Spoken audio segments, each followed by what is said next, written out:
Hello, everyone, and welcome to another episode of the Hub World Podcast. Today's episode will have us covering September 14th, 2023's Nintendo Direct. My name is Matteo, and today I'm joined by Dino and Jules. Whether you're joining us from YouTube, Apple Podcasts, Google Podcasts, or Spotify, be sure to like and subscribe. Now, let's talk about presentation. Let's talk. So just as we normally do with a Nintendo Direct, we'll go through the Direct itself and just kind of talk about things as they come up. We'll also probably skip some things. But let's just get this rolling. So I'm going to start the Direct here. Yep. So we start with our good pal Splatoon 3 DLC. I kind of was surprised that they started with this because normally, like, you start and finish with a really, really big announcement. But so going into this, I'm like, oh, well, Splatoon, we kind of already knew that.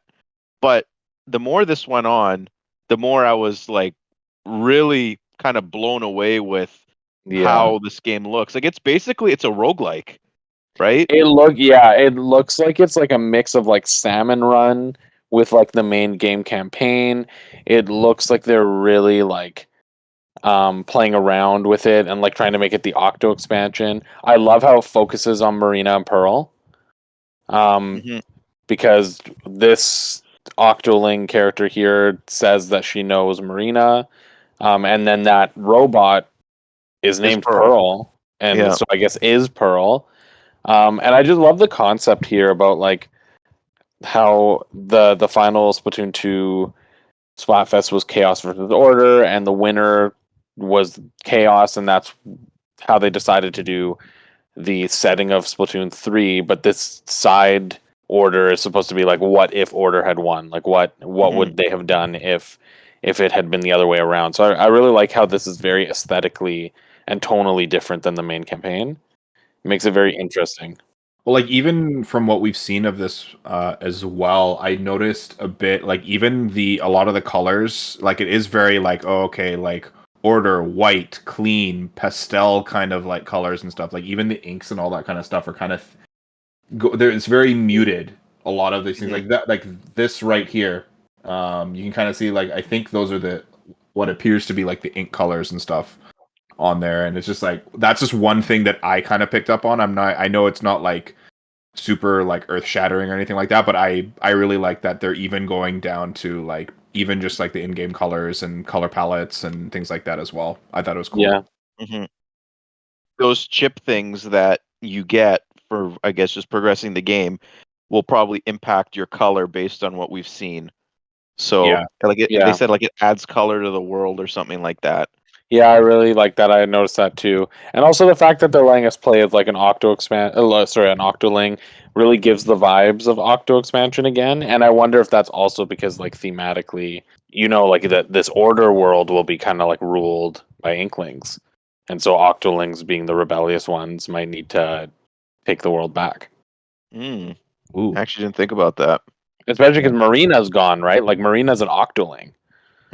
Right? So it could have that kind of like tonal thing. Could be. Do you think the telephone is going to be the villain again? Maybe. Is there anything else, Splatoon, y'all wanted to talk about? I'm kind of surprised about the release timing of this. If I recall correctly, like, did they say it was supposed to come out this year? No. That I don't remember. I thought so. I thought that they had said this year when it was first announced, but I'd have to fact check that one. They may have never given it a date. I don't remember anything about a date. But yeah, like it's coming next year. So, which honestly I think is fine. As we'll kind of like probably talk about as we go through this Direct. Like 2023 has been like an incredible year for gaming, not just for Nintendo, but for everybody. And I'm very much anticipating 2024 is going to be the exact opposite. And this Direct to me spells a lot of that. Not because the games that they announced don't look interesting, but because I think next year is going to be just a very sparse year with what looks like Nintendo gearing up for a new system, Sony kind of playing all their cards really early, and so now I think next year could be their drought. And then Microsoft's still acquiring studios, so next year might be a little bit. Not that it's like Microsoft has a lot of dry years, but like I don't think they're going to be at like a heavy year where they're releasing a bunch of games. Like I think next year will be a dry year because this year was so heavy in Yeah, there's just general. too much. Just But in comparison to 2023. Like as a consequence of. I don't even think in comparison to 2023. I think just like in general because 2023. Yeah, like Gino said, like in consequence of like all the big stuff released this year, so next year is not going to have a lot of stuff. I don't even think it'll be in comparison to 2023. I think it'll just be in general a very sparse year, which is why I'm actually refreshed that a game like this, like the expansion, comes out in 2024 because it'll give me something to play. Because if this came out this year, like this fall, I have too many games to play. I would not play this. But if it comes out next year where it's looking to be a bit sparse, like I probably will. So that has me excited. Honestly, good start. This was a good start to It the. was. It does look cool. I definitely Inkopolis did not interest me, but Side Order has sold me on this DLC. I definitely want it now. Yes, the first of many things that leaked before the direct. Yeah. I knew about this game as well. I I mean, didn't follow any of the like leaks or whatever. I saw this. I'm like, why the heck are they doing this of all things? Like you know, Mario, I don't know. Like Mario versus Donkey Kong was like one of those games that I had. Like I had the sequel on my DS, and I remember just playing that game. I didn't even bother finishing it because it was just that boring. I don't know how like anyone can play this and feel excited. so It's here's my thing about it. I kind of agree with you. This is an exciting game. This is a puzzle game, right? Like it's a cute game. It's a fun game. I actually really like the Mario vs. Donkey Kong games. This one was originally on Game Boy Advance. Yeah, this is a remake of the first one. Now here's my big thing. A game like this has no reason to be remade singularly for a system like Switch, even with the visual upgrade, and be charged the price that they're asking. Like in Canada, it's $64.99. In the States, it's $49.99. Like this game really should have been the Advance Wars treatment, and it should have been a remake of all of the Mario versus Donkey Kong games into one package and still be at that discount price. Because this game is like don't get me wrong, like Mario vs. Donkey Kong can be fun, but it's not a lot of content. Like it really is not. It is a puzzle game, and it is a puzzle game from the 2000s that was made for a handheld console, so it's quite sparse on content at its base. And I don't think a visual upgrade of this game really warrants the price tag. I think it's cool that they want to do this, but I really think it should have been like either a very, very cheap game, like a $30 game, or they should have made it more like Advance Wars Collection, where it was like multiple games remastered into one for one big price. Because really, they should have just put this on NSO and not done the upgrade. I've played, I think, 3 Mario vs. Donkey Kong games. I've played this one, I've played the sequel, and I played, I think it was Tipping Stars. I think that was a 3DS one. I don't even know how many games are in the series off the top of my head, but I can fact check for you right now, but continue. anyways, this is the best Mario vs. Donkey Kong game by far because the minis stuck. The whole idea of them was just really lame. So, and this is really reminiscent of basically Donkey Kong Jr., and then Donkey Kong 94 on Game Boy, which is really, really, really good. So this is sort of like the spiritual successor of the original Donkey Kong series. And I honestly don't think $65 is too much to pay for it because we also don't really know if they're adding anything new aside from multiplayer. Like maybe if there's another direct in January or before this game comes out, maybe they've added content. Like I'm willing to give them the benefit of the doubt for now, but I think it's important that this game came out and it's not like it's a new Mario vs. Donkey Kong game. Like they remastered an old game. The cinematics look incredible. Yeah, I would have preferred like an actual like Donkey Kong Country game, but I'm sure that's coming. this is better than the alternative, in which in my opinion, like the any mini Mario vs. Donkey Kong game is just like I'm not even going to consider it. I will buy this if it goes on sale or if it has new stuff announced. I actually might buy this when it comes out because I really, really enjoyed this game when I played it on Game Boy Advance. Like I did too, but I guess I'm just like I don't think it is worth the money. Also, to fact check, there are 7 Mario versus Donkey Kong games. Because there was an Amiibo What? one too, wasn't there, on Wii U? Yeah, I know. I was also shocked. There was the original. This one is a Game Boy Advance game, Yep. and then there was a sequel 2 years later for the DS. That was the first time that they did like the minis.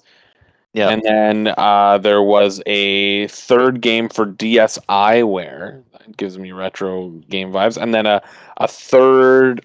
fourth game for Nintendo DS. And then a fifth game for the 3DS that was only download. And then there was a Wii U one apparently that The I Wii had U no one idea is either about. Tipping Stars. There's Yeah, that's there's Tipping Stars. Miniland Mayhem is one of them as well, Yeah, and that then there was one of the was ones I've already said. And then there was an Amiibo challenge one, which was yeah, a Nintendo eShop game. That was a free one. yeah, that one was lame, to be honest. Yeah.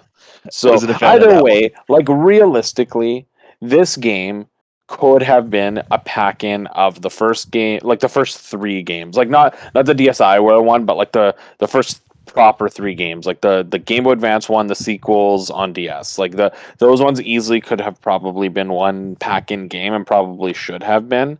But you know, it is what it is. But this I one's the most different out of all of them, though. That's because like it's the only one in the series where you play as Mario, and the way Mario moves is way different compared to the way the minis move. Like if they packed all the ones from 2 onwards, that would have been fine. But like this one, I think like, it wouldn't have been like as simple as porting the 2 Advance Wars games onto Switch and putting them in a collection because functionally those are the exact same. They can run on the same engine. They play the same way. This Mario vs. Donkey Kong is the only Mario vs. Donkey Kong game that plays differently fundamentally compared to the and other ones. I get that, but at the same time, I'm also like, they're not long or complicated games. I'm sure they easily could have done it. I know $64.99 is a reduced price, but like look at other games that are $64.99, right? Like that they release.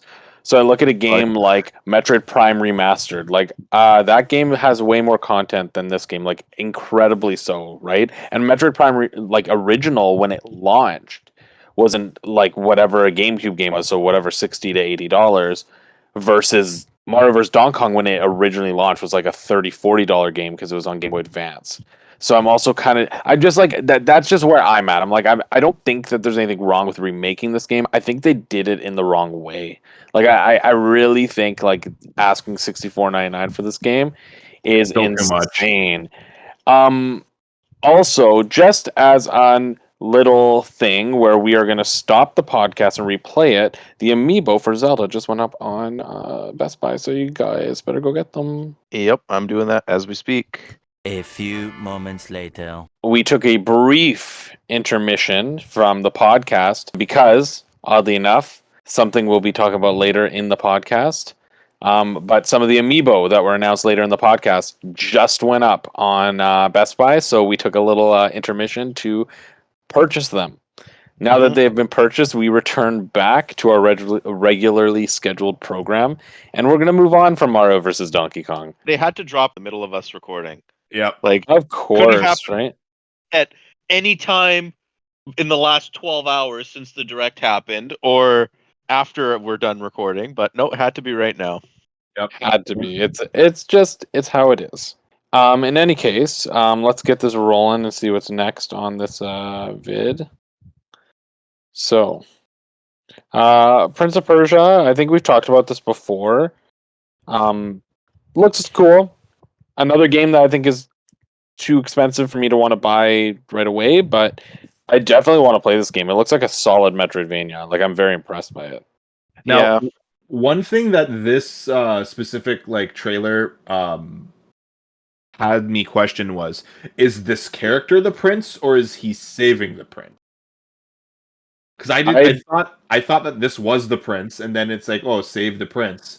I don't know anything about Prince of Persia, so I would not be able to tell you. But maybe it is about saving the prince. So I'm going to use this part of the direct to talk about Prince of Persia and Nintendo Live quickly, because I Yeah, remember this please do, being please do. pretty lame, in all honesty. But anyways, yeah, Prince of Persia was playable at Nintendo Live, and based on everything we've seen of it so far, it looks like my type of game. I love Metroidvanias, and I'm somewhat of a Prince of Persia fan, so totally my genre. But unfortunately, at PAX West this year, Nintendo Live was exclusive to Americans. Canadians physically could not attend the event, and in all honesty, I think that's a really bad look for Nintendo to not allow people to go to their event just based on their country of origin. So maybe if they have this event next year that they'll fix that and allow Canadians or anyone else to go to this event, because PAX is all about inclusivity, and a lot of Western Canadians attend that event every year. So yeah, just back to Prince of Persia. That game looks incredible, and I am definitely looking forward to it. It's probably a day one purchase for me. So anyways, I just thought I'd talk about that. And now Super Mario RPG. But Super Mario RPG, we obviously know about this. So, what do you guys think? It's more of what I thought it was going to be. Like, I've read online that this game is actually like really short in comparison to other RPGs. Like, it's like a 15-20 hour game. So I hearing that, because I've never played Mario RPG before, it really tempered my expectations of like what can they really change in such a short game. But they added this super meter here, I heard, with all these moves, and then also there's not mentioned in the direct, there is multiple difficulty options. There's the ability to shift the soundtrack from the original soundtrack to the remastered one. And then also here that says that you can fight bosses again after you beat the game, and they are way harder this time, the second time around. So Yeah, that's I'm actually really exciting. I think yeah, that's a cool feature that they've added. So, like, I think they're doing a good job. They're letting us eat very well. I'm looking forward to it. Like we get to see what the fuss is all about with this game, and see if Gino is really truly warranted to be in Smash Bros. Heck, like after I play this game, maybe I'll become like the internet's biggest Gino fanboy and like be super rah rah rah when the next Smash Bros comes out and like try to will Gino into existence in Smash Bros. But Mateo, I'm so glad that you think of me that way. yes, you Let's deserve to not. be in there, Gino. Yep. I'm totally okay with Gino never being in Smash. Well, how rude. We don't need Gino in the game. We need the Cloud dude. Mallow? No, Mallow, no. If Gino is relevant enough to be in Smash Bros. After this game has been remade, then so are plenty of other characters, as we will talk about later in the podcast. Oh, I know where you're And I'll going leave it at that. that. So I'm just going to leave it at that for now, and we will return to the Geno slander later. Now, this next one was. Oh, this one. Something We also can skip leaked this. by Pyro. Well, this is kind of cool though. Like, Well, I'm going to at least fast forward through it because it's a long yeah, trailer, and I don't have enough to say about it. yeah. Another code was or I could get the names messed up. Basically, the first game in this series was a DS game. The second game never released in North America. It released in Europe and in Japan. So this is the first time it's being playable. They're complete remakes, and I really like that Nintendo's doing this. Like they did it with the Famicom Detective Club games a few years back. They're doing it with another code or recollection. They've done it with Advance Wars. Like Nintendo remaking forgotten games from their past. The fact that this is happening is really cool, and it just shows that nothing is too obscure to come back, Yeah. which might get touched on a little later as well. But it's coming out relatively soon. Like this is the first release of the year for them, and yeah, like I actually might pick this up because I really want to get into like visual or is it visual novels is the genre? Yeah, a visual So novel. It's definitely more of a puzzle game than a visual novel, from what I can tell. Like it's more like a Layton than a Phoenix Wright. I might give this a try one day. Same thing with the Famicom Detective Club games. It's something that maybe if there's a lull in new releases at some point next year, because it certainly won't be this year, I actually might try some of these games out because from what I heard, like there's a lot of people really excited about this. So it might be worth the try. And you can use vouchers on this if you're interested, because these are first party Nintendo games. Hey, I mean that's also positive. All I thought about when I watched this was how much she was grunting. Hey, She's like, she "What?" should be in Smash Bros. She's gonna be in the next Smash Bros game. I I already, sincerely I hope forgot her not. name. I forgot her name, but I could see it. Anyway, now to a wonderful Nintendo female character, um, Princess Peach. We finally get to see a little bit about her adventure. Um, I'm getting so like Luigi's Mansion vibes from this, and like Balan Wonderworld. yeah, do we It, know who's developing this? Is it Good Feel? I don't know who's making it. But after seeing this, I wouldn't be surprised if it was Next Level Games. Oh, maybe. It's definitely interesting because it's very different. It gives me Kirby vibes actually. In terms of the idea of like we'll see. She goes into costumes and stuff, and that's Yeah, how. I was making those types of comments of like, oh look, it's Sword Peach and it's Magnifying Glass Peach, and now it's Chun Li Peach.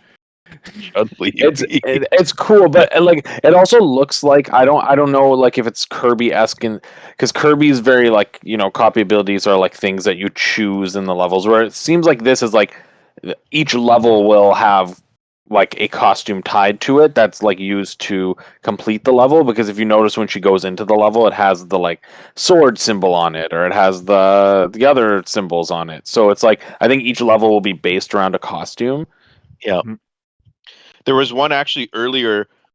There was a door with a kunai on it, and Maybe there's they Ninja they haven't Peach. shown Ninja Peach in this, so Ninja Peach is probably going to be another one as well. But yeah, like obviously, like this game was shown in the last direct, but we didn't know the title of it. But Pyoro, who leaked everything from the last direct and this direct, also said this game's title in a tweet, and it was true. And I don't know if it was Pyoro or if it was someone else, but they said that the gameplay and like the puzzle solving is very similar to classic Paper Mario, but I don't remember the there being like that like intricate or any sort of advanced puzzles in those games. Like it was very like straightforward. So No, there were some decent puzzles in Paper Mario, but it doesn't look like these are intricate. They're yeah, probably more like simple, but I don't think it's as like quirky or as unique as something like Luigi's Mansion. definitely not. Um, but it's still refreshing to see that Peach is getting a game, and that it does look very chill and relaxed, and puts Peach into a lot of different roles. And we're getting a lot of Peach love lately, right? Like they really have upgraded her at this point. Like she is no longer going to be. I don't know if ever. I truly believe like moving forward, I don't think Peach is ever going to be the damsel in any Mario game other than maybe the 3D platforming Marios. But I think like all the 2D Marios, like anything reminiscent of the 3D World, and like her obviously her own spin-off stuff, like I really do think they're going to start to let Peach be playable. They're not going to do like Mario, Luigi, Toads anymore. Like they really are just going to treat her like what she should have been treated like for a long time, like the third protagonist. Well, she was one of the playable characters in the original Mario 2, so Yeah. But yeah. that was it. Like it was there, and then a big lull until basically 3D World. Yeah, 'cause she wasn't in New Super Mario Bros. Yeah.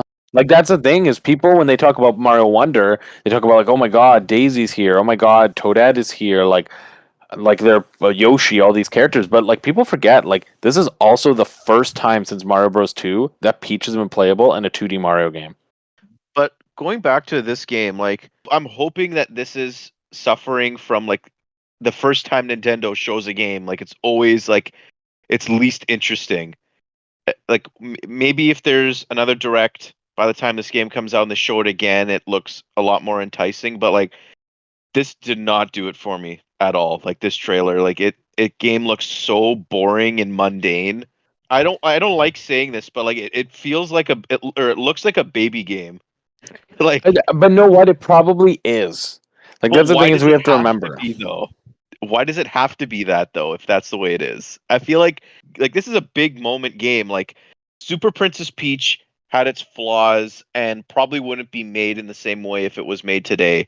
So like this is Peach's like triumphant return in her own game, and you're gonna make a game that's like super simplistic and blah. Like it just like visually it's stunning.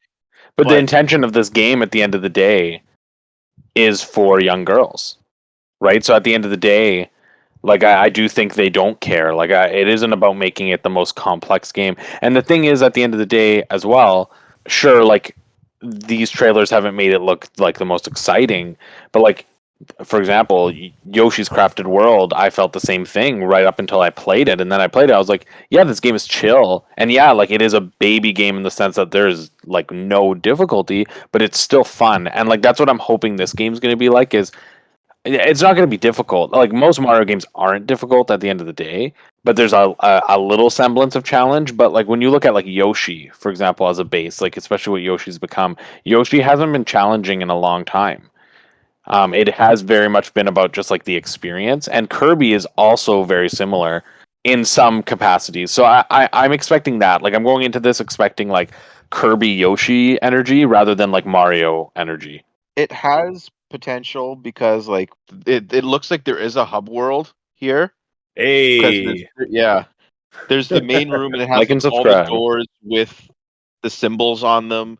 It could be like a really cool like 3D platformer because it has the makings and like the bones of one, it seems like. But another thing that Gino and I were actually talking about during the direct, you see like there's the chef guy and like the adventurer or the detective guy yeah, there. the Wiggler people. Are those creatures already established in the Mario universe? Pretty sure those are new. Because like they look like if I can find the image between now and when this episode releases, I'll post it here over top of this. But like I could have sworn I've seen these guys somewhere before. They're Mateo, very Maybe. familiar. they are Wigglers. They're not wigglers. They're yellow and they have the big red nose. In any case, like I do think like I agree with you, Mateo. Like I need to see more to be sold on this game, but I'm hoping that it'll be good. I'm definitely more sold on this game now than when they first showed it. Like when they Oh, first showed it, 100%. and I know they barely It showed anything, but I was still was like, what is this game? Now, okay, there's a costume mechanic. I'm a little bit more sold, and I think I just need to see a little bit more. yeah. One more trailer, and then that's when Yeah, that this game should. gets sold. Hey, but Yeah, first. if it's anything like Super Princess Peach, you're gonna want to buy it when it like around the time it comes out because it's gonna be very expensive one day. Yeah. Eventually. Well, I don't think anything on Switch is gonna be that expensive. There's gonna be so many out in the wild, Yeah, but who the knows? the, It'll the be install late base is game. too huge. It'll be late game, so who knows? But anyway, Uh, Saga, not the saga we're thinking about, but this saga. mhm. Um, I don't know what this game is. I don't It's think this looks another interesting. Square Enix. It is there is it's a long I know it's a established series. series, Yeah, no, I know, but but it to me doesn't look super interesting. yeah, I watched it and was like, mm, like in my opinion, actually, I'm gonna talk about this quickly because this is actually kind of cool. yeah. Then we can Um, move on from Saga. Just yeah, Tomb Raider. this is in general. This part of the direct is the one that lagged and like the part that lagged and made me feel like whatever.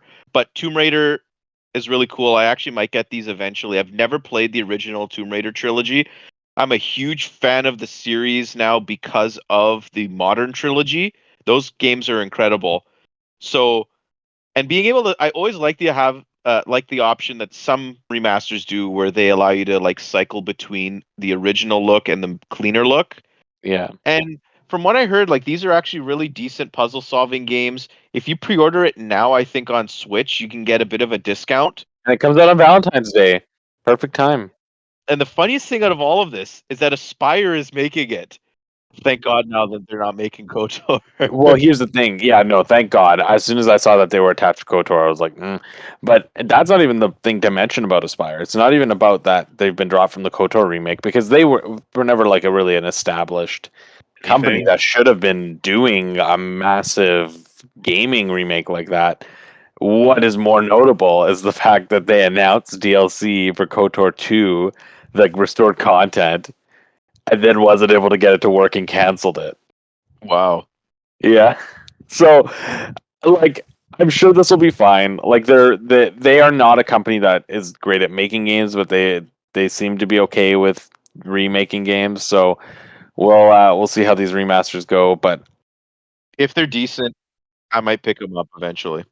yeah, they're the types of games that probably like they're not gonna be amazing playing them now, but they are like a big relic of the past. Like they're a important part of gaming history, and have the same um, graphical merit as this game, which is a game made in 2023. Now, the only thing I'm going to say about Detective Pikachu Returns is so Tim That Goodman's Tim Goodman's dad. dad looks exactly like him. No. Tim Goodman's dad disappeared in the events of the first game. So you're telling me he disappears again and you have to look for him again in the sequel? Yeah, Trying to probably. leave. What? Maybe there's something wrong with Tim, okay? Like maybe his dad just doesn't want to be found. No, He I just think keeps leaving.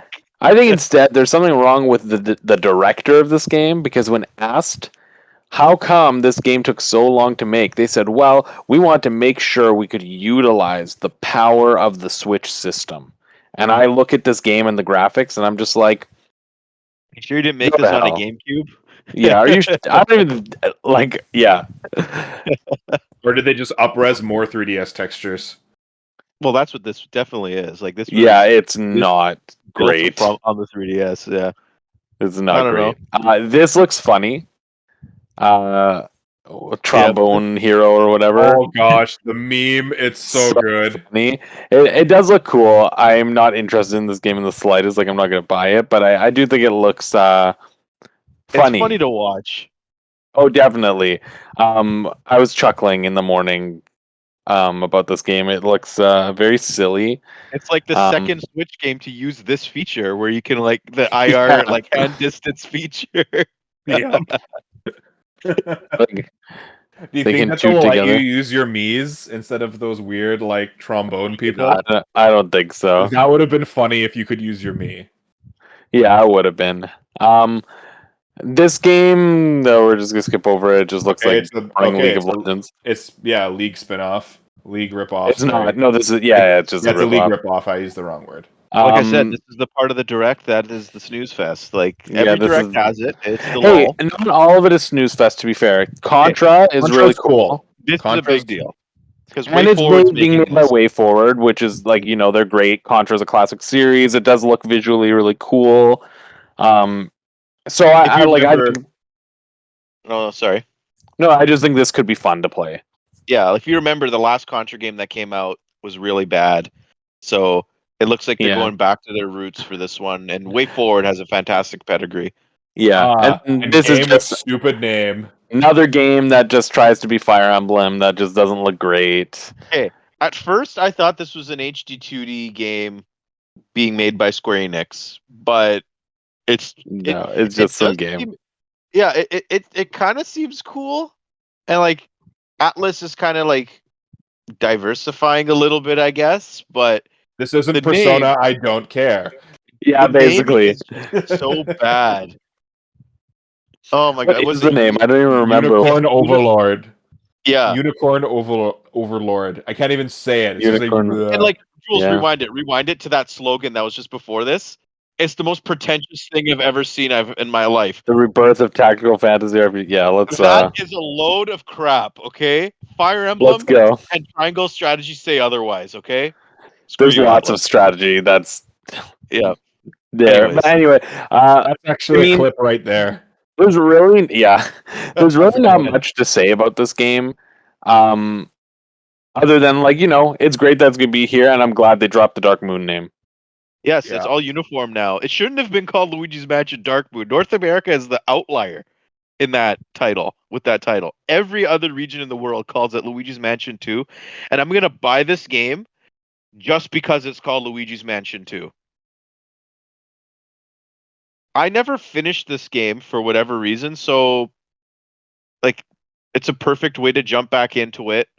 And I really hope actually now that the first Luigi's Mansion game somehow gets released on Switch or is released on the successor or something like that, so you could potentially play 1, 2, and 3 all on the same platform. I think that'd be really cool. Assuming that Switch 2 is a thing and is backwards compatible.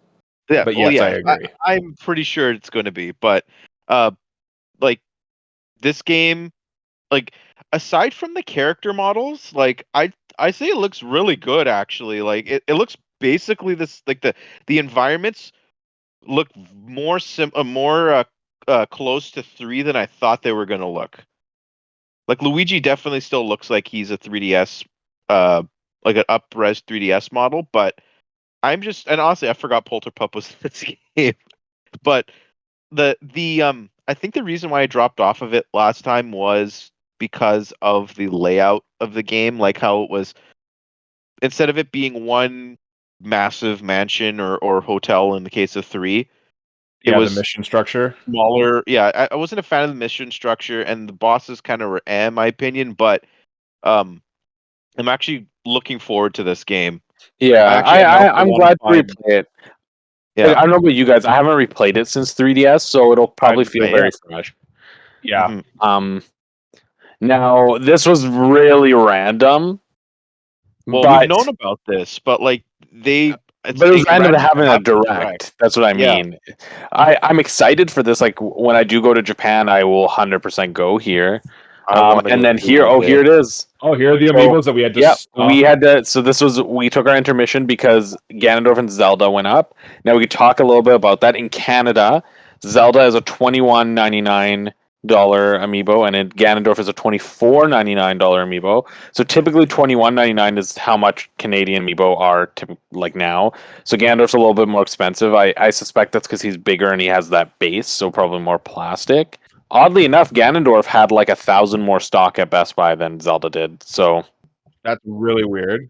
Also, do you guys think these are gonna have any features tied to them now? Because like they yeah, never announced anything in the no, we direct. know it's in the Oh it's yeah, in the yeah, code yeah, of the yeah, game. There are yeah, two yeah, inaccessible sale clauses, so they yeah. definitely do. Yeah, but features though, like I'm betting now that there's not gonna be like a A master Ganon mode. mode tied to No, the but that amiibo. stuff Like was never in that Breath of the ship was Wild, sailed.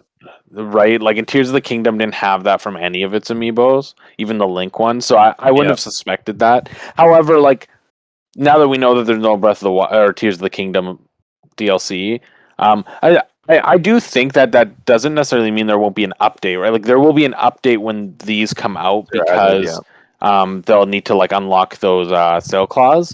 So it's Yeah, very possible that they just add in like master mode, like as DLC, like not as DLC, but as like an update, like because there's With that, also yeah. in the game's code there are gold monsters, Hmm. so and those could be left over from Breath of the Wild, but there could be an update, right? Like there's not going to be an expansion, but I'd find it odd if they didn't have a master mode, Yeah.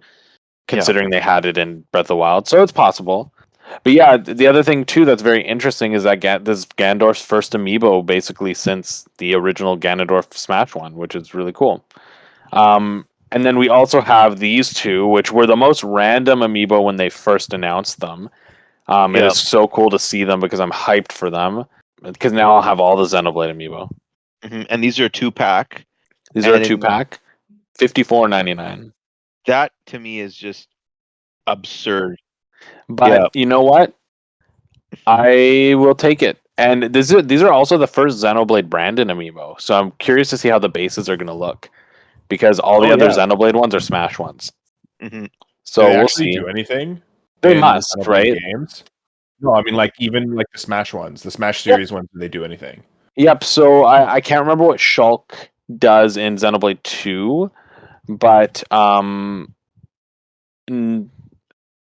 sorry, we're getting to the other one, but I can't remember what Shulk does in Xenoblade Oh, 2, but in Xenoblade 3, Shulk unlocks a Minato for the Sword Fighter class, and Pyra and Mithra unlock Aegis's for the Sword Fighter class.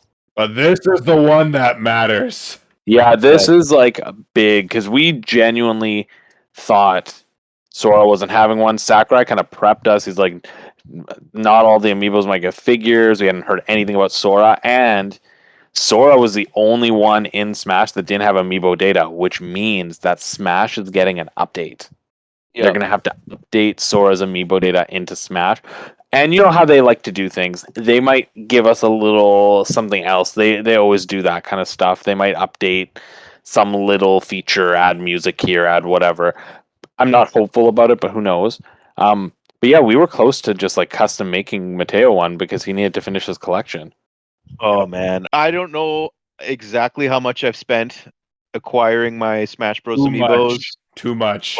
but with this being announced, I can confidently say it was worth every penny. And for the last week, I had a feeling this was going to happen because there were rumors. Because Nintendo is re-releasing the Smash Bros. Pro controller. There's signs pointing to that they're re-releasing the Smash Bros. Game, like the official GameCube controllers, Yeah, I heard as that one well too. as Yeah. reprinting and redesigning the back of all the Smash Bros. Amiibos, taking away the references to consoles like the Wii U, 3DS, and Switch. So there were signs pointing to them rebranding Amiibo. And why do that if you're not going to re-release Sora? And then other people put their reputations out on the line saying, yes, Sora's getting made. I've heard things that like this actually might be more expensive than the standard Amiibo just because of licensing costs with Disney. Other people have said Sora, when you scan him, will give you an additional music track. I don't know whether that's true or not. I'm not getting my hopes up with that because someone said simple and clean, and then another person said it's going to be the song from Melody of Memories getting added. I can't imagine it would be simple and clean. At least not the lyrical version. Like it'd probably be the one that was in the trailer. See, I'm debating whether I buy one or two. You gotta buy 4. Hey, I bought 4 Banjo Amiibo. Part of me wants to have a sealed one, and part of me wants to have an open one. So we'll see where it goes. But either way, the rebranding could mean a lot of things. Like I'm really feeling this way. I do think that Smash Ultimate is going to get the Mario Kart 8 Deluxe treatment on the next console. I don't think we're getting a Smash game on the next console. I think they're going to do a deluxe treatment and they're going to add like more DLC to it and like support it again, like reopen support for the game. And I think that's what we're going to get. And I think we'll get a new Smash game the console after. Because I think they're going to look at Mario Kart as that model, right? Like Mario Kart did that. And I know we use a different scenario because it didn't sell as many copies, but like Mario Kart 8 was able to do that, right? Like it was able to sustain Mario Kart for like 10 years. And I feel like Smash Ultimate's the kind of Smash game that could do the same. So that's how I'm interpreting the re-release of everything because I think something Smash is coming, but I genuinely don't believe that there's a new Smash game coming. Like I can't envision a new Smash game coming for launch for Switch 2, and if they're doing this now, that makes me feel like they're prepping for something being there when Switch 2 launches, and to me that feels like Super Smash Bros. Ultimate Deluxe. And maybe Yeah. that's even why they're doing the Sora amiibo now, is because it's relevant again, because the game is about to be relevant again. And Sakurai said in his amazing YouTube channel, like if you're not subscribed or don't follow Sakurai's YouTube channel, you should. It's just so informative and the work he does there is just fantastic. Very Teaching wholesome. people all the ins and outs of game development and secrets and things like that. But he said in there, I think it was in the Smash Bros. Brawl or Smash Bros. 3DS video that came out recently, he said basically he cannot see someone else working on Smash Bros. And to me, if he's saying that, maybe the conversations are being had at Nintendo. Like obviously Nintendo's going to want to keep the series going. This game prints money, so Yeah, Nintendo likes like money. they're going to make Smash Bros with or without him. So like if he wants it to be done his way, he's got to basically like he's stuck making Smash Bros for the He's rest of his to it. career, Yeah. right? But now Like here's the thing about Smash also, like thinking about it. Because like sure, they could be making a new one. But if they were to go the deluxe route for Smash Ultimate, my concern is how do they incentivize people who bought Smash Ultimate on Switch to buy it again without pissing them off? Ooh, Because I have a short answer for this, but I would love to actually talk about like what a potential new Smash could be that could as be like a its own podcast. separate topic. You know Yeah. what? You're right. Maybe we cap this one and we say like, hey, let's. Yeah. You know what? Yeah. I think great idea, Gino. Let's Yeah. for now. Let's 'Cause leave I have our I have a really speculation. good idea. Okay, and we look forward to hearing about it. We will, if you're listening to this now, we will link you to our future podcast once it comes out. But let's move on from Sora. I know we all want to talk about Sora, the most exciting character to ever be added to Smash Bros. We know. Look at this! Look at the trophy horde. Yep, I got that in real life. No, you don't. No, you don't. You do Yes, not have. I do. No. Let's go. I. Good thing I have my pointer on this video. You do not have this one right here. Nor do you have these three. I have Charizard. Nor do you have. Charizard. He has Charizard. Okay, you have Charizard. You don't have these two. You do not have. Where is she? Do not have this one. Because I have the better one. This one. And Nor do you have. Do you have this one? No, I don't have player 2 variants. I thought you have player 2 Corrin. Yeah, I have but player it's 2 Corrin. Do you have player 1 Bayonetta? I have the Bayonetta 1 Bayonetta. I don't know which one so you have you have player 2. So you're missing player 1 Bayonetta, but you have both Corrin, so you're missing player 2 Cloud. Mateo, you got it. You're not even missing that many. You're literally only missing player 2 Cloud, player 1 Bayonetta, these two Pokemon, and then Meta Knight, Inkling, Isabelle. Like it's not even that many. You should just go for it. For every 5 comments, Mateo has to buy a new Amiibo. I'm also missing the Famicom Rob as well. But that one doesn't count though, because that's like whatever. This is a paint job. Yeah, that one I wouldn't count. Player 2 variants count that too, in my opinion. They're the same thing. No, they're different models. They're inherently different. I'll take donations. Oh yes. Another when rumor. I saw this, I literally was like, no. And then it went like that, and I was expecting it to come out and be like HD, and I was like, no, I'm gonna have to admit defeat to Jason. And then as soon as it popped back out and it said F099, there was all the cars, I was laughing. I was like giggling. I was like, this is what F-Zero gets. Sorry, F-Zero fans. I am fine if you get a game. I just don't believe you ever will. Jules, you would also have to have owed me an apology as well, because I was also part of those conversations. I'm a massive F-Zero fan as well. But yes, we have a different dynamic than with Jason, you know. Spoilers for the end of this trailer here, but this is already out, and I've played it, and it is extremely, extremely fun. I did very, very badly in my games that I've played today, but I mean, it works. A 99 player death race of F-Zero is fantastic. And that sounds like a lot of fun. The customization is fantastic because, like, in the original F-Zero, there's only 4 cars. Or 4 racers. So it adds the visual sort of differences that you would want. And then also the ability to like drive above the race and make up ground. That is so satisfying when you can get that off. But like, it's carnage on the race course. Like, it's more so than Tetris, Mario 35, or Pac-Man 99. How many people die within the first 5 minutes? The rate in which players get eliminated is friggin' fast. So, like, if you haven't played it, download it, obviously, because we want a regular like F-Zero game being made.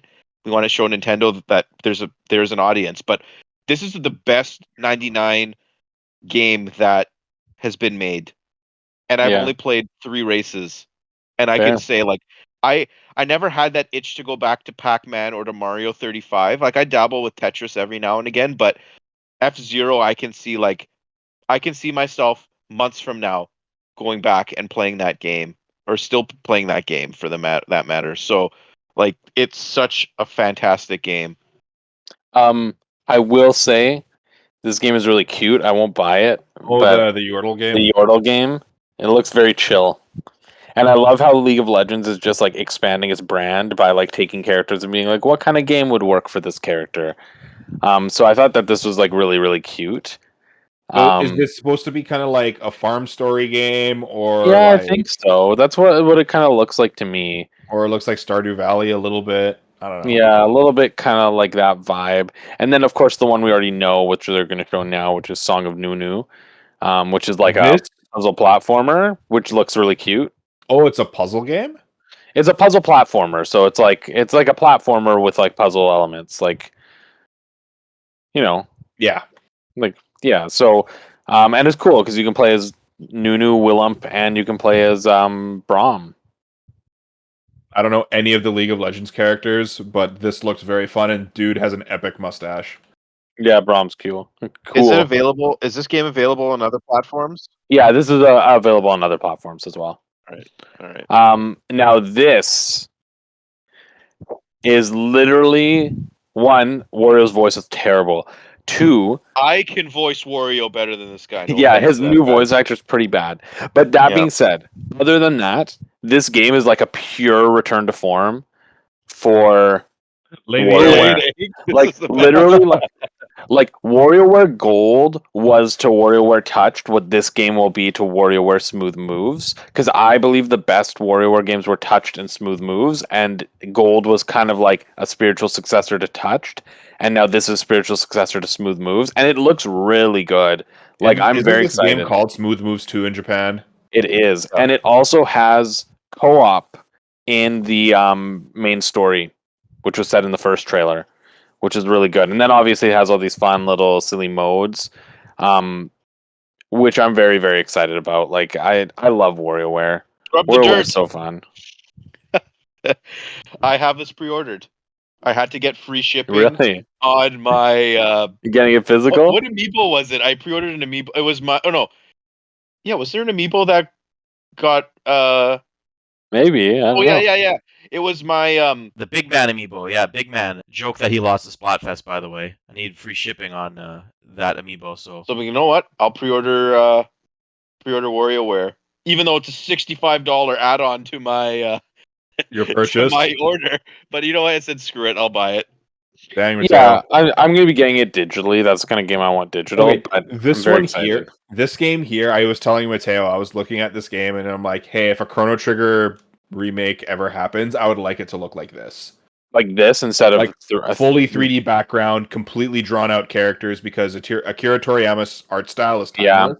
That would actually be I would really good. love it to look like that. I agree. That's actually a great idea. And then obviously there's some other headlines. Eastward, I've heard nothing but good things, so it's cool that it's getting an expansion. I Very thought cool. Octo Town was the name of the game. Octopia. Yet another tactics game.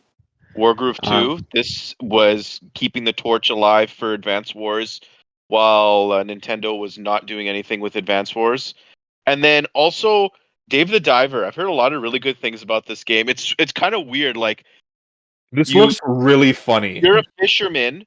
You're a fisherman who delves underwater, catches his fish, but then you bring your fish to your sushi restaurant and you make sushi, and it's like a cooking sort of business game. It's really like crazy.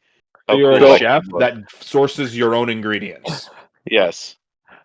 So can I just, as we move into Mario Kart, tell you what happened to me this morning? I was trying not to look at social media while I was watching, but my one friend had messaged me during, I can't remember which segment, one of the segments, and I responded to something, okay? Now, when I first started up the Direct, it didn't start till 7:02 for me, and I thought that was really weird. It's like, it's so late. What I didn't realize is I was 2 minutes behind. So, when that section just happened with all those games I didn't care about, I opened my phone. And the first thing that popped up when I opened my phone was, oh my god, Diddy and Funky Kong, yes. And I was so disappointed because I was like, I'm happy for Diddy, but I'm so sad Pauline isn't in the game. And I literally went into this being like, Adrian, don't get your hopes up. I've seen the two characters. You're not going to care. And so we're like watching this. And it's like, okay, cool, Daisy Course, whatever. And then like we're waiting for the characters. The Daisy Course after your story.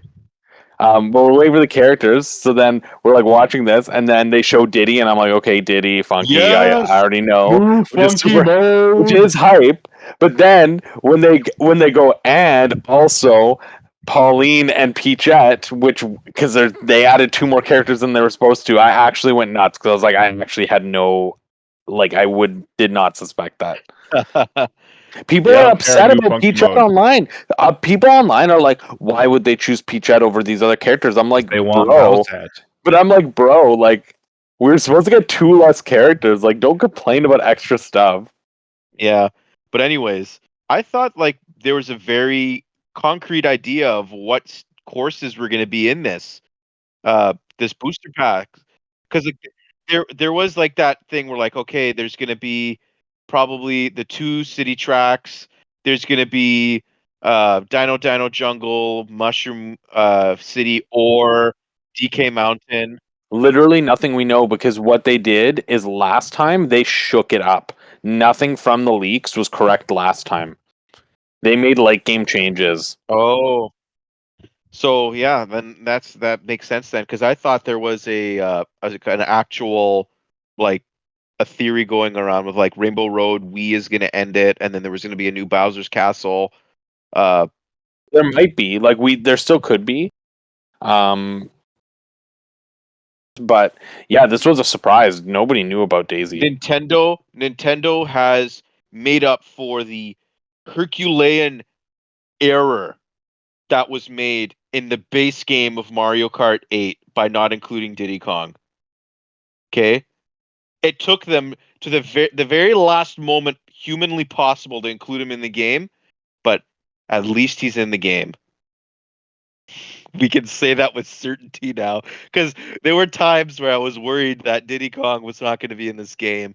Diddy Kong, if you don't remember, was my main in every single Mario Kart game he was available in. And to not have him in Mario Kart 8 was devastating, because he should have been there. And then it was always like, they're doing DLC characters for the base game. Oh, he's not there. They're doing DLC. They're doing new characters for Mario Kart 8 Deluxe. He's not there. He's doing him for the characters for the booster course, and it took them until now to include him. It's So pretty nuts. I can They just hate Donkey Kong. exhale and be happy that I can have Diddy Kong in a racing game again.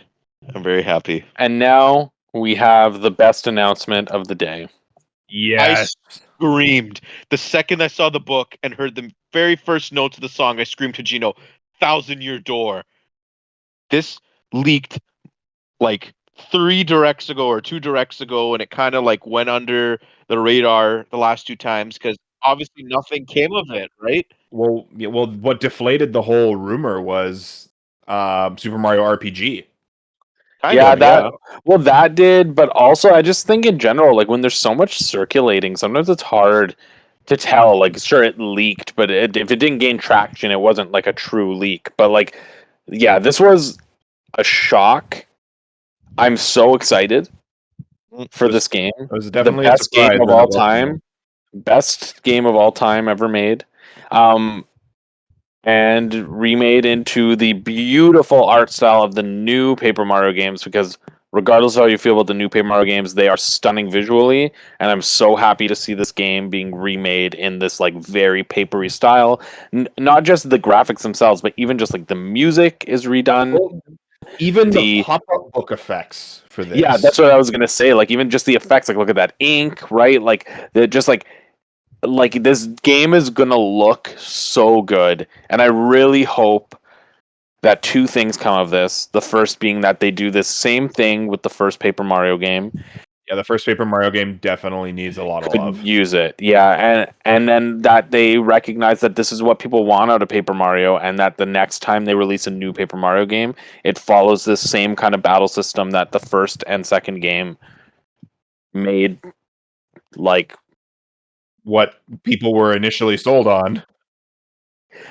so I'd like to think that because they're remaking Mario RPG and this, that they're starting to get that like people want it. So very excited. Another thing that I really want to happen with this game is I want this game to be the best-selling game in the series, because if it breaks records, it'll show without a doubt this is what people want. And as you were talking just now, Jules, I looked up the series sales for Paper Mario. The highest selling game in the series was Super Paper Mario, only at 4.23 million copies Yeah, sold. it's true. Okay. So that is very achievable, I think, because of the massive amount of outcry that there has been for this Paper Mario game specifically. Thousand Year Door is, in my opinion, the best game in the series for That's not multiple an reasons. opinion. No. Yeah, well, the We first don't. one, I know people No, haven't we don't fans. say no. We don't say in my opinion when talking about Thousand Year Door. All Thousand right. Year Door is an objective masterpiece, better than all other games in existence. So, anyways, it's the best Paper Mario game, and if you looked up how much a copy goes for on GameCube, you're singing to the heavens right now because Paper Mario on a Thousand Year Door on GameCube is like a minimum, I think, a $100 game. Yeah, You're it's getting a like steal if 110, you get it for 150. 100. I've seen it in the high hundreds back in the day, and just this game, I had a very similar opinion of when I saw Metroid Prime Remaster.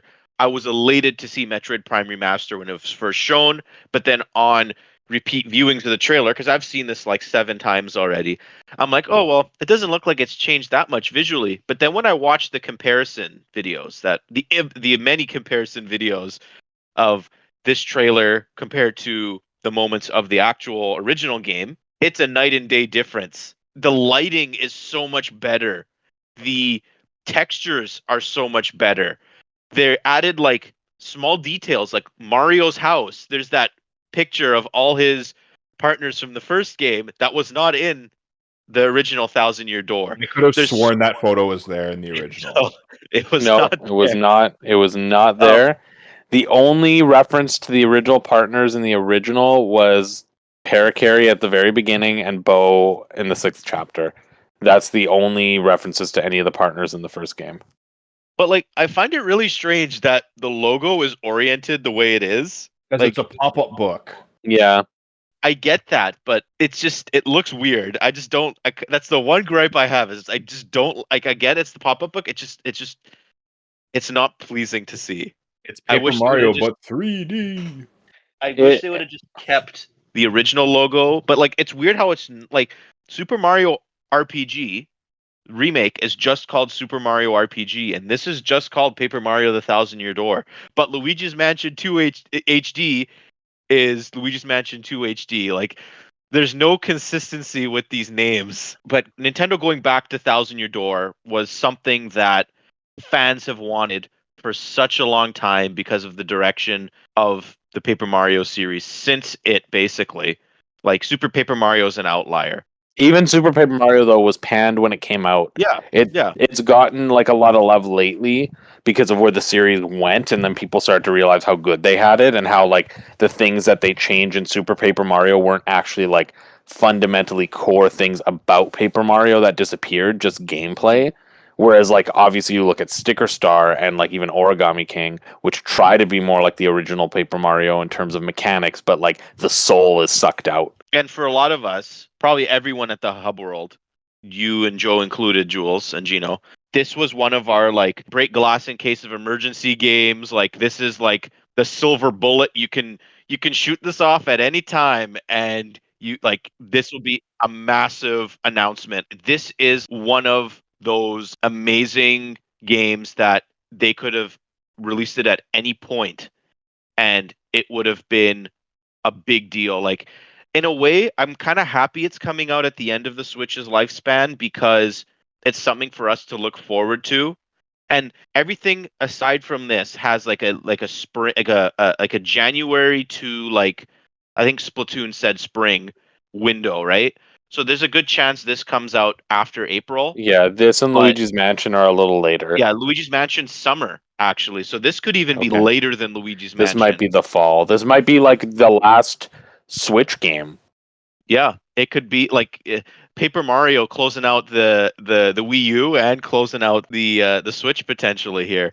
Well, that's the thing. Is this the kind of game that's safe to put at the end of a lifespan? Because Yeah, they know that the people who love this game will buy it. So even if this game doesn't sell great, it's still going to sell as good as the original did, which, like, if they only sold 2 million copies of this, I don't think they're going to be upset. It's not what they want. Like, obviously, they want to aim for more. Like, it's not even a gamble for them. Like, that's the thing, is it's safe. They know it will sell because people have been asking for it. So it doesn't matter that it's late game Switch. It'll at least make a baseline of like we will break even. I'm just so happy this exists. Like, Yeah. this literally the direct for me before this was like a 4 out of 10. Like, it was the Yeah. lowest Same. I've been on a direct in a very long time. it makes the direct go from a 4 to a 6 out of 10. Yeah, Like 4 to an 11. no, This game, one game in my grading system. I've been having this for years. When I've looked at directs, I always give scores to things. A game has the potential to move a direct up 2 points on my scale. this is not a An game. amazing game. This is the game. For you, it's the game. For me, it's an amazing game. Jules, I love your dedication. So me and Joe were the Nintendo trendsetters of our elementary school class, okay? When we got DSs, everybody got DSs. And the game we got them all hooked on to get DSs was Mario Kart DS. And then everybody got a DS. Paper Mario was the GameCube game. We did Nintendo's work. We literally were like, this game is going to be the best game to ever come out, ever. All the way up till this game came out. And every single person, every single boy in our class who did not have a GameCube and could afford a GameCube at that point all bought it for Paper Mario. Like everybody this year, everybody's birthday, everybody's group gift was a GameCube with Paper Mario Thousand Year Door. I'm not even kidding. You're lucky that Paper Mario Thousand Year Door ended up being as good as it was, because what if it wasn't? You No. got hindsight looking back at it. You're looking pretty good. 11-year-old Giuliano is a genius. We knew this game would be perfect because me and Joe played the first one. We were the only two people who played the first one, and we were in love with this game. Like, this was me and Joe's favorite game, like probably the foundation of our friendship, and like we were so immensely hyped for this game. Genuine question for you, Jules. Yeah. Was everyone PlayStation like oriented? No, they just didn't have systems. They were actually Nintendo oriented. They either didn't have systems or they got Nintendo because me and Joe again were the trendsetters, and we were Nintendo people. And Thousand Year Door is your Banjo-Kazooie. Like, if Banjo-Kazooie were to be announced at a show, I would be the way you're feeling towards this direct right now. Like, I would be like, that was amazing. That was the best thing ever. And I completely understand that. So Now, that being said, one other thing is I just really hope that I only ever have to own one copy of Paper Mario the Thousand Year Door on Switch, because notoriously, even though it's my favorite game, I've had to own so many copies of Paper Mario for GameCube because I always had the worst luck.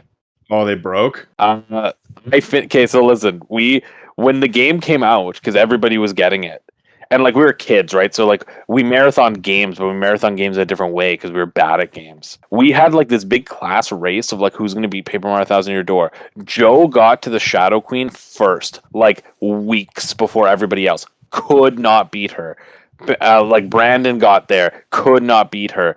And then I got there, and I was the first one to beat the Shadow Queen. And I was so excited. I remember like calling Joe and being like, I win. I beat her. Because he beat me for the first game. We both got stuck on Bowser, and he was the first one to beat Bowser in the first game. But I was like, I win. I was so excited. Took the game out, put it out, and my dog stepped on it and shattered the thing. Like literally after beating it. The same day I beat it, it was destroyed. And then like probably like a year and a half later, I think my mom got me another copy, and that one got lost, I think, in a move or something like that.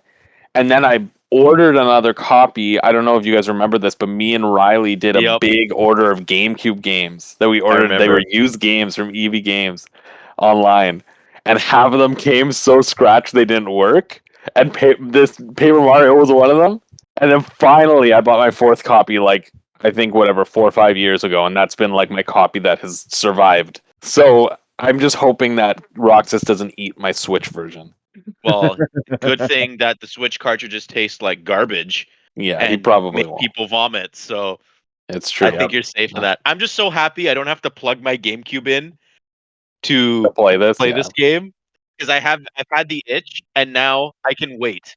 Yeah. If they added the Luigi stuff, like as in like what they did with the Mario and Luigi saga, where they like added in a bunch of stuff, like Bowser, the Bowser's Minion stuff, I would have loved for this to be Paper Mario the Thousand Year Door and Luigi's Adventure. I know I want it, but I don't think they're doing that, and that's okay. Like, don't touch perfection. You know, it's perfect. Yeah, exactly. You know, I would just like to point out Do you realize that this is the third direct now? So 3 in a row, we've gotten GameCube game remasters. We've gotten Metroid Prime Remaster. We've gotten Batten Kaitos 1 and 2 Collection. We've gotten Pikmin 1 and 2. And now we've got Paper Mario Thousand Year Door. We got 6 games in the last 3 directs that were from GameCube.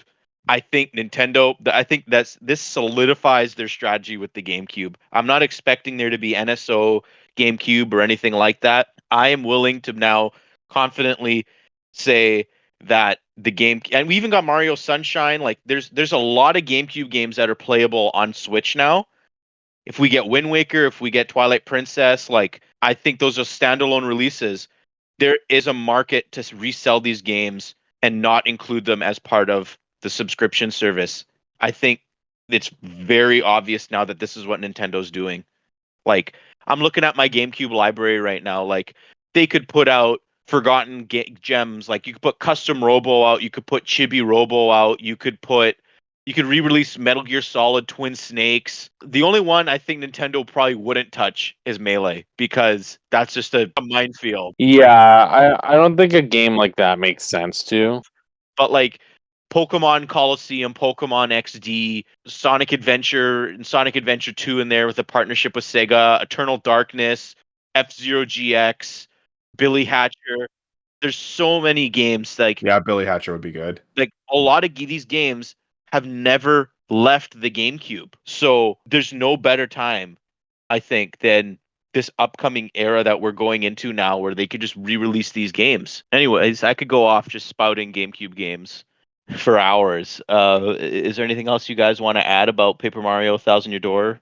No, I think that's pretty much everything I want to say. Yes, honestly, I could keep going on and on and on about like how excited I am, but I don't think I'll ever be as excited as Jules is. Or Joe. Yeah. Can't forget about Joe. Joe is also very, very excited. So, anyways, that brings us to the end of today's episode. If you liked what you heard today, hit that like, subscribe, or follow button below. If you want to contribute to the conversation, let us know about any ideas you have for upcoming episodes, or just share your thoughts. Leave us a comment. We'll see you next time at the Hub World. Microsoft, make a new Banjo game. See you, everyone. See ya. See ya.